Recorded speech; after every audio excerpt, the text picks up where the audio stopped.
880 The Biz, where money talks. You're listening to Freed on Business. To talk to Jim and his guests, call 305-541-2350. That's 305-541-2350. Now, back to your host, Jim Freed. All right, we've been having a great show. We've had the folks on from Christie House. We've had Mike Mandich, that guy absolutely rocks. I love that guy. I wish he was my kid. He's just amazing. And now we're going to be on with an old friend of mine. He is the man when it comes to real estate investing in the family office space. It's DJ Van Keuren. He's the director of the Arsenault Family Office. It's a single-family office. They're up in Boulder, Colorado. He has 25 years' experience in real estate finance, investment banking, and fund management. I won't tell you about the big college from Boston that he graduated from, because then he wouldn't have anything to talk about. But before we get started, I want to give a shout out to the CCIMs. What a great Outlook conference they had again this year. Looking forward to going back next year. DJ Van Keuren, director of the Arsenault Family Office. Welcome to the show, bud. Hey, Jim. Thanks for having me back on. You got me all excited. I've been listening to your radio show, and it's great to hear what you've got going on. Isn't he an amazing guy? That I got to say, because he's a young guy, that kid is just amazing. Every community needs somebody like that who is just puts his face on something and runs with it. He is just absolutely amazing. I love the guy. But let's talk about you. Let's talk about the Arsenault Family Office. What type of a real estate strategy do you typically implement, and how is that going to change, if at all, to address real estate opportunities in 2017? Sure. So from a macro perspective, we invest based upon where we see we are in the cycle, and that's across all the various asset classes. Obviously, multifamily is at a different place than maybe office or retail. And then once you dig down deeper, there's going to be certain markets. Miami's going to be in a different part of the cycle compared to Denver or Dallas. And so we dig down into that as well.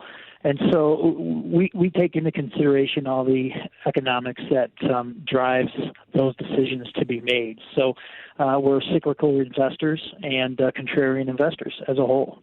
So then tell me a market that you think is ripe for investment. I don't want you to necessarily give it all out your strategy, but tell me what you go through and what you think about.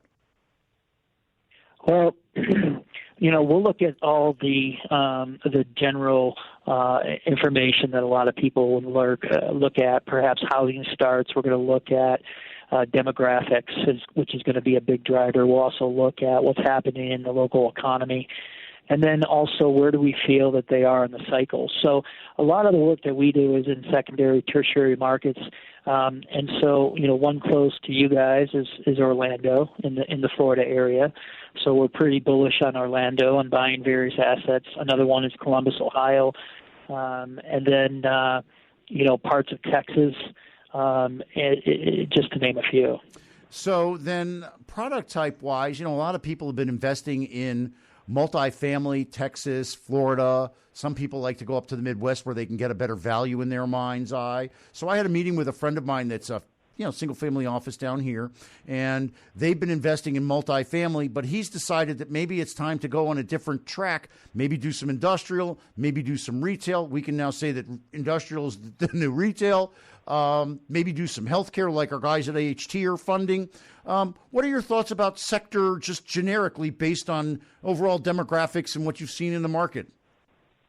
Yeah, well, it's interesting that you bring up multifamily, and the reason why is because that's the majority and the biggest asset class that a lot of families will talk about. And in fact, there was a report that came out from National Real Estate Investor that the majority, and this was close to 65% of the respondents for high net worth, wanted to get into the multifamily sector.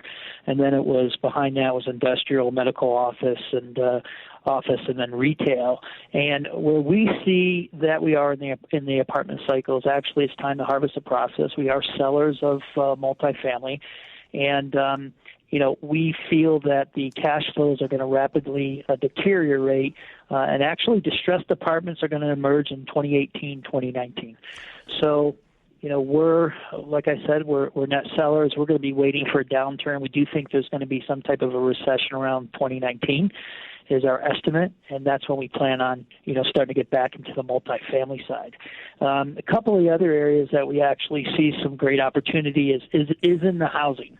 Right. And I know that you do a great job providing loans for whether it's housing or condos. You're going to love what I'm about to say because, the demand for housing is slowly recovering, from the deep bottom, and supply is going to remain constrained, right? Because most builders have been crushed.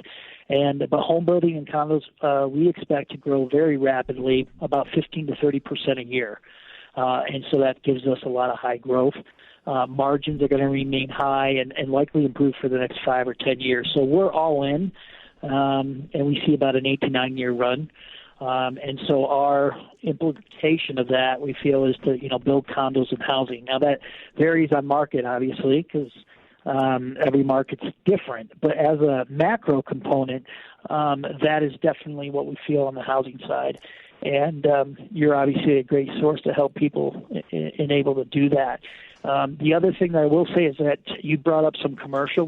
We're bullish on commercial. And that's because job growth remains strong, which creates demand. Supply is constrained, so rents are rising. And so we feel that there's opportunity there. So we're buying office, retail, industrial in the various markets. Well, DJ, Wanda, how much more time do we have in this segment? Oh, we got plenty of time. So, DJ, tell me a little bit about the principal in your office, what his investment strategy is, how he accumulated his fortune. I think it's a great indication of how a family can manage its investment perspective through cycles. Yeah, so our patriarch sold his yoga company about 30 years ago for about $1 million, and he's turned that into $500 million. Not such a bad job. It's not too bad. That's not too bad. He's averaged a 26% IRR on over 200 deals, and his philosophy is value add. Where is there an asset that you can actually add value to? Also, where are you in the economic cycles? And historically, real estate's ran about 18.5-year cycles, which means that we should see a downturn around 2019 for a couple of years.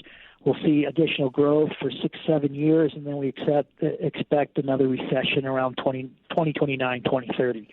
And so there's definitely opportunity.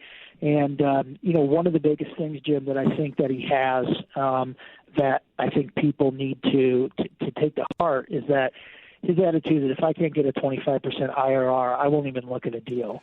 So his expectations are much higher than those that might say I'm okay with 12 to 15. And if you're an operator or you're looking for assets and you're really wanting to find value, I think you've got to raise that bar, but you also have to be able to stomach it to make sure that you're making a good decision because, the cycle can help people and it can hurt them that we saw, in the downturn. So is there a way for other families to invest with you? Because I got to believe a lot of them will be seeking a risk-adjusted mid-20s return. I can't believe I just threw that out. Usually I don't go that deep. Up until about 6 months ago, it was only friends and family, right. And we just started to allow families, if they wanted to co-invest, because target returns are between 19 to 22, 23%. The great thing about that is it allows people to invest actually next to a patriarch in an area of where they created their wealth. Wow. And so, we've got about 10 families have decided to invest with us. We got a little bit of room left. But I've come to the conclusion, Jim, over the last year that the best place to invest if you're a family office is, if you want to invest in widgets, find a family that created their wealth in widgets, see if you can co-invest with them.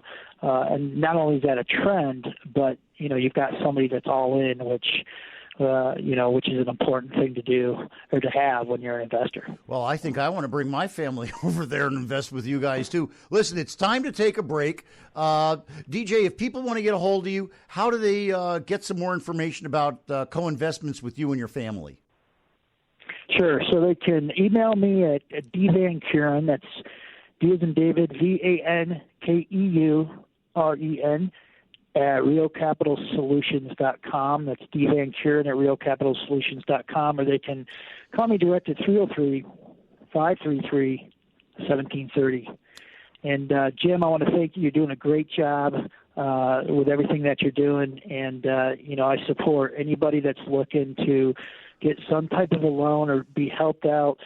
Jim's the person you definitely want to talk to. Hey, listen, DJ, I really appreciate you coming on the show today and giving us your family's focus. I hope you'll come back again, maybe in a few weeks when you close out your fund and make your first couple of acquisitions. I'd really like to hear about that. We'd really like to track you and this whole vibe through the cycle, because I know you're on top of everything. Great. Thanks, Jim. Oh, it's my pleasure, DJ. I'll look forward to seeing you soon. Call me and come to us live in Miami, DJ. We need you here. Come where it's warm, buddy. I'll actually be there the first week of February, so we'll make sure we get together. I can't wait to see you, DJ. That's my man, DJ Van Keuren. He's the big kahuna at the Arsenault family office. I'll admit it, the guy went to Harvard, but he's not one of those eggheads. He's really down to earth. He's a wonderful guy. I love that guy. Okay, Wanda, take it away. Our last segment, I'm going to talk a little mortgage, a little Vivian. It's going to be awesome. I may even elevate myself to the next world. You never know what's going to happen on the show next. But it will be great information you can use today. So, Wanda, take it away, my dear. If I had $1 million, buy you furniture for your house, maybe a nice Chesterfield or an ottoman. And if I had $1 million, if I had $1 million, well, I'd buy you a K car, a nice Reliant automobile. And if I